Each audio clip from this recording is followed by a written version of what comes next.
أعوذ بالله من الشيطان الرجيم سورة حامیم السجدہ آیت نمبر 35 بسم اللہ الرحمن الرحیم وما يلقاها إلا الذين صبروا اور یہ چیز نہیں دی جاتی مگر انہی کو جو صبر کریں وما يلقاها إلا ذو حظ عظیم اور یہ نہیں دی جاتی مگر اسی کو جو بہت بڑے نصیب والا ہے وَإِمَّا يَنزَغَنَّكَ مِنَ الشَّيْطَانِ نَزْغٌ فَاسْتَعِذْ بِاللَّهِ اور اگر کبھی شیطان کی طرف سے کوئی اکساہٹ آپ کو ابار ہی دے تو اللہ کی پناہ طلب کیجیے إِنَّهُ هُوَ السَّمِيعُ الْعَلِيمُ بلا شبہ وہی سب کچھ سننے والا سب کچھ جاننے والا ہے وَمِنْ آيَاتِهِ اللَّيْلُ وَالنَّهَارُ اور اسی کی نشانیوں میں سے رات اور دن ہے وَالشَّمْسُ وَالْقَمَرُ اور سورج اور چاند ہیں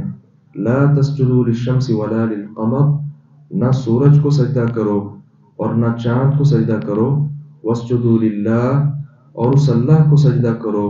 الذي خلقهن جس نے انہیں پیدا کیا ہے ان کنتم ایاہ تعبدون اگر تم صرف اس کی عبادت کرتے ہو فإن استكبروا فالذین عند ربك يسبحون له بالليل والنهار پھر اگر وہ تکبر کریں تو وہ فرشتے جو آپ کے رب کے پاس ہیں وہ رات اور دن کی تسبیح کرتے ہیں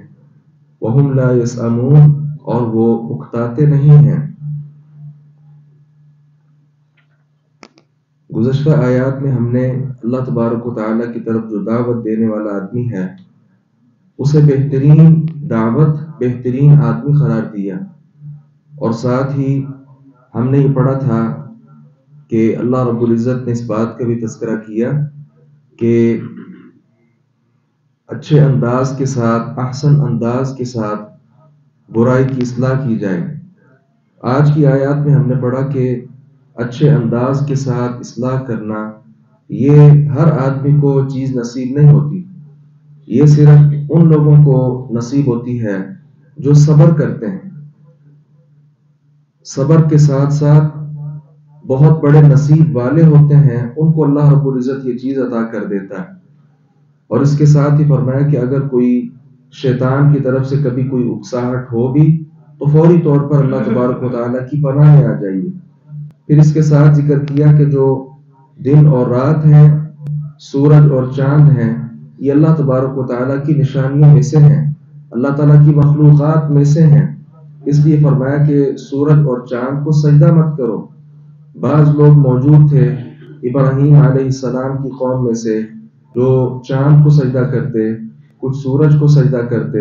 کچھ ساپی لوگ پائے جاتے تھے۔ مشرکین میں سے بھی بعض اس طرح کی غلط نظریات ان کے ہاں بھی رائج تھے۔ آج بھی دنیا کے اوپر لوگ موجود ہیں جو سورج اور چاند کو اپنا معبود سمجھتے ہیں۔ اللہ رب العزت نے فرمایا کہ انہیں سجدہ نہ کرو، اس کو سجدہ کرو جس نے اس چاند اور سورج کو بھی پیدا کیا۔ یہاں سے ایک بڑی اہم بات سمجھ آتی ہے، وہ یہ ہے کہ مخلوق کو سجدہ نہیں ہو سکتا۔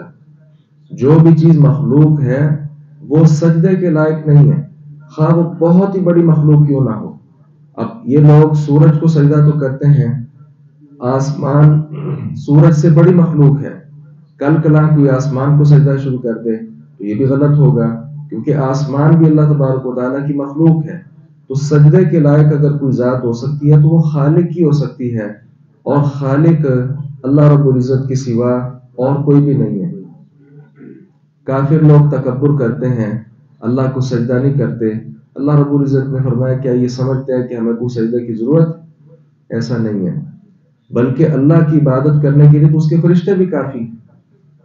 اور انسان تو اللہ تعالیٰ کی نافرمانیاں کر جاتا ہے، یہ ملائکہ اللہ کی نافرمانی بھی نہیں کرتے۔ اور پھر یہ ملائکہ بہت زیادہ اللہ تبارک و تعالیٰ کی قوی مخلوق ہیں، بہت زیادہ جن کے پر ہوتے ہیں، اور کبھی بھی اللہ تعالیٰ کی نافرمانی نہیں کرتے۔ لا یعصون اللہ ما امرہم ویفعلون ما یؤمرون، اللہ کی کبھی نافرمانی نہیں کرتے، اللہ جو ان کو حکم دیتا ہے وہ اس کو بجا لاتے ہیں۔ اور اللہ تعالیٰ کی عبادت میں یہ لوگ مگن ہیں، صبح کے وقت بھی شام کے وقت بھی تسبیح کرتے ہیں۔ تو اللہ کو تو کوئی ضرورت نہیں ہے کہ کوئی اس کی مخلوق ہو جو اس کی عبادت کرے، یہ تو انسان کا اپنا بھلا ہے،